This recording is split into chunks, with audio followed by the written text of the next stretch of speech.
La información que están a punto de escuchar no es una historia, es una reconstrucción, una pieza más de un expediente que nunca debió ser ensamblado.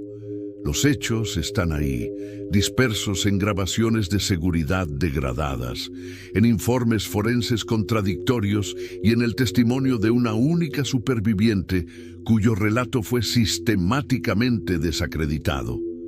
No hay nombres oficiales para los involucrados, solo designaciones: sujeto A, sujeto B, sujeto C, sujeto D, sujeto E y, por supuesto, el observador. Todo comenzó, o al menos así se documenta el punto de entrada, con 5 individuos sin vínculos aparentes. Un exconstructor con antecedentes penales por un acto de eutanasia. Una bailarina con un pasado violento. Un contador retraído.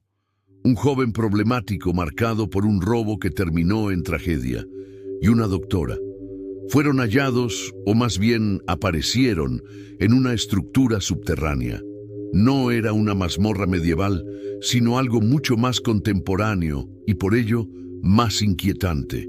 Una sala de piedra toscamente alisada, con una única fuente de luz artificial, una puerta de madera cerrada y una pared de ladrillos nuevos. Lo primero que notaron, tras el pánico inicial, fue el suministro. 4 bidones de agua potable, rollos de papel higiénico y un agujero sanitario. Y un reloj, cuya peculiaridad no pasó desapercibida para la doctora. Sus manecillas giraban en sentido contrario. No era un instrumento para medir el tiempo que pasaba, sino el que quedaba. El acceso principal era un pozo vertical de más de 9 metros, imposible de escalar. La puerta de madera, cuando se abrió remotamente desde un lugar no especificado, solo conducía a este depósito de provisiones. Fue una elección calculada. El agua garantizaba que la variable de la sed no contaminara el núcleo del experimento, porque eso era, aunque el término nunca apareció en ningún informe oficial, un experimento. Las grabaciones de la cámara de visión infrarroja, recuperadas parcialmente de un disco duro dañado, muestran ángulos fijos de la sala y anotaciones meticulosas en una letra clínica, fechadas como Día 1. Las anotaciones describen niveles de desorientación, brotes de agresión, intentos de colaboración. Catalogan a los sujetos con frías etiquetas: líder práctico, pasivo evasivo, volátil, camaleónica, racional moral. No eran personas, eran perfiles en interacción. El detonante llegó el 4.º día. Apareció un objeto junto a los bidones, un bisturí quirúrgico de acero inoxidable, acompañado de una nota impresa, anónima, que citaba un hecho fisiológico incontestable. El cuerpo humano promedio no puede sobrevivir más de 30 días sin ingesta calórica. El mensaje era claro, pero su implementación era lo perverso. No se les ofrecía una víctima externa, se les daba la herramienta y se les dejaba el tiempo. La presión no vendría de un verdugo, sino de su propia biología, minuto a minuto. La nota establecía el plazo: 30 días. El reloj invertido empezó a cobrar su verdadero sentido. Las dinámicas predecibles empezaron a resquebrajarse. Hubo un intento de escape a través de la pared de ladrillos, que culminó no con la libertad, sino con el descubrimiento de un nicho sellado. Dentro, los restos putrefactos de uno o varios ocupantes anteriores. El mensaje era aún más demoledor. Esto ya había sucedido. No era una situación única, era un procedimiento, y ellos no eran los primeros. La desesperación se transformó entonces en algo más oscuro, una resignación fatalista. El punto de inflexión conductual no llegó con el hambre aguda, sino con un estímulo externo manipulado. Una pareja, en una cita nocturna en un lugar remoto, se acercó al borde del pozo. Sus voces, su música, llegaron abajo. Los sujetos gritaron, la pareja los oyó. En ese momento, la grabación de seguridad cambia de ángulo. mostrando brevemente una perspectiva elevada desde los árboles. La pareja es neutralizada con dardos tranquilizantes. Su destino posterior queda fuera de cuadro, pero los archivos de la policía local registran, de forma inconexa, el hallazgo de un vehículo sumergido en un lago cercano con 2 ocupantes fallecidos. No se estableció nexo con el caso de los desaparecidos. Se catalogó como accidente. A partir del día 17, la degradación física aceleró la social. Las conversaciones giraban en torno a los procesos de inanición, descritos con precisión clínica por la doctora. El cuerpo consumiéndose a sí mismo, la mente privada de glucosa, perdiendo sus inhibiciones. El observador, en sus anotaciones, mostró un interés particular en esta fase. Fragmentos de sus diarios personales, incautados mucho después, revelan una obsesión con un evento traumático de su infancia. Un accidente de tráfico en un lugar aislado donde, según su propio testimonio contradictorio, estuvo atrapado durante un tiempo indeterminado junto al cadáver de su madre. Los informes oficiales del supuesto accidente son ambiguos. No se encontraron restos que corroboraran la versión más extrema, pero la obsesión del observador era tangible. Parecía buscar en el comportamiento de sus sujetos una validación, una justificación retroactiva para un acto innombrable. La primera muerte activa no fue un acto de hambre, sino de poder.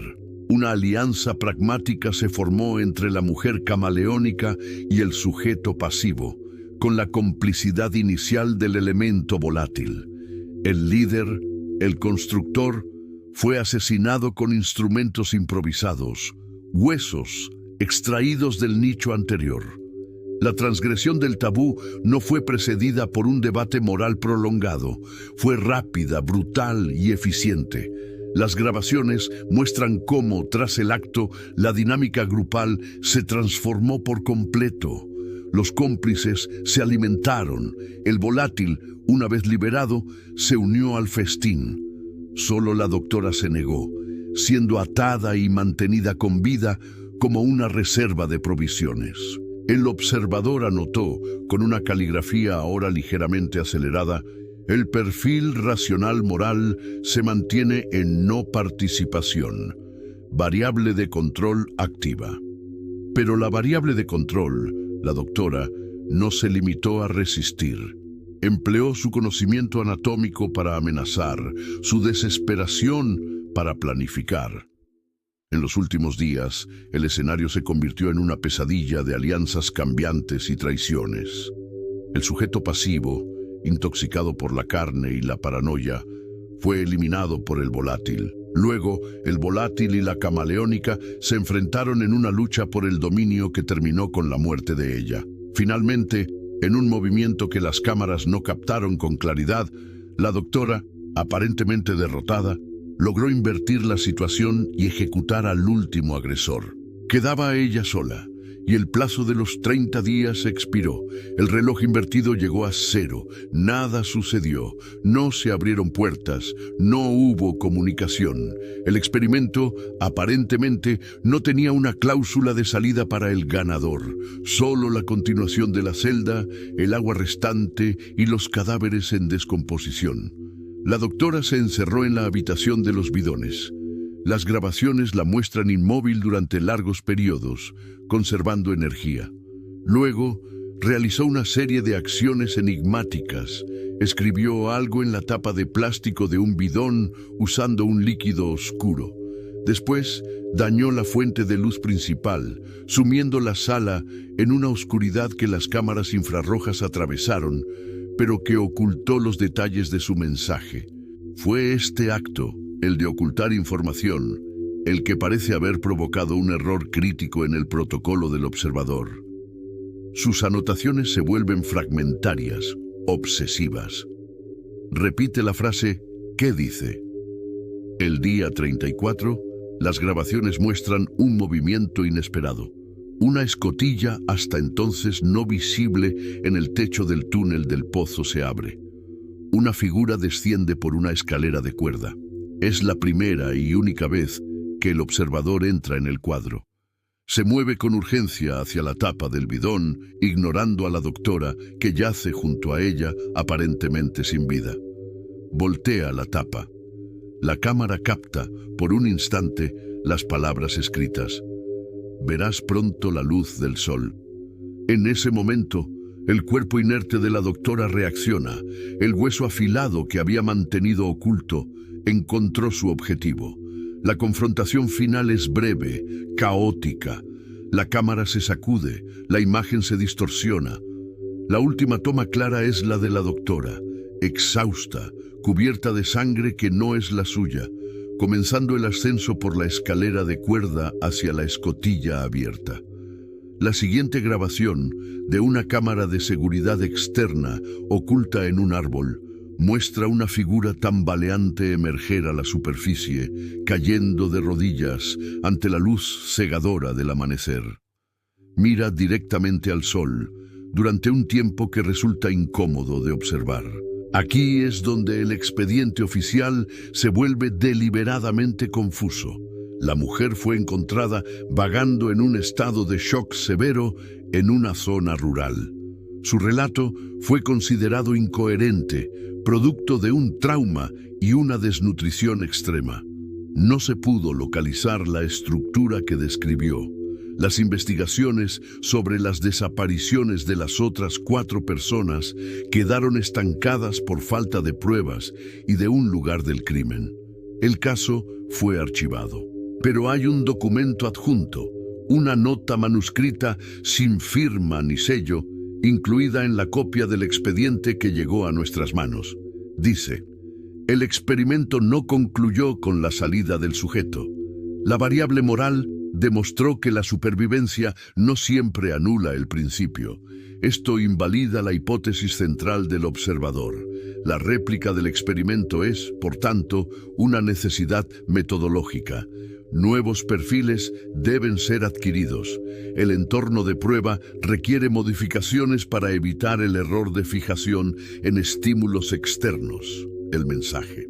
La doctora desapareció del sistema de atención 3 meses después de ser dada de alta. No hay rastro de ella.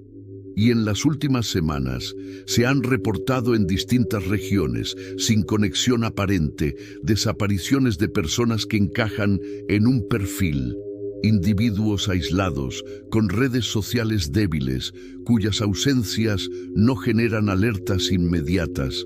Un exalbañil en rehabilitación, una instructora de yoga con un historial de violencia doméstica, un archivista solitario, un joven con antecedentes menores por altercados. El horror no reside en lo que sucedió en ese agujero de piedra. Eso ya ocurrió. El verdadero umbral se cruza ahora al entender que la metodología ha sido refinada. El observador, o lo que quede de él, o quizás algo que ha aprendido de sus métodos, sigue activo. Busca validar una respuesta a una pregunta monstruosa y no descansará hasta obtener un resultado que se ajuste a su tesis. La doctora demostró que la respuesta no es universal. Eso los hace a todos, a cualquiera que pueda sentirse solo, invisible, desconectado, un candidato potencial para la próxima ronda de pruebas, la próxima celda, el próximo reloj que cuenta hacia atrás. Usted ha escuchado esta reconstrucción, ha visto los patrones. La próxima vez que lea sobre una persona que desaparece sin explicación, en un lugar que parece demasiado tranquilo, recuerde la pared de ladrillos, recuerde el sonido del agua en la oscuridad, y pregúntese no solo dónde está esa persona, sino para qué protocolo ha sido seleccionada. La investigación nunca se cerró, solo se trasladó. Y ahora usted es inevitablemente un testigo. Guarde silencio si lo considera prudente, pero no ignore lo que sus propios sentidos le indican. La firma de estos eventos tiene un patrón reconocible, y este canal, el umbral del horror, seguirá conectando los puntos, incluso cuando otros prefieran borrarlos. La próxima actualización podría depender de lo que usted o alguien que conoce haya podido notar. Esté atento.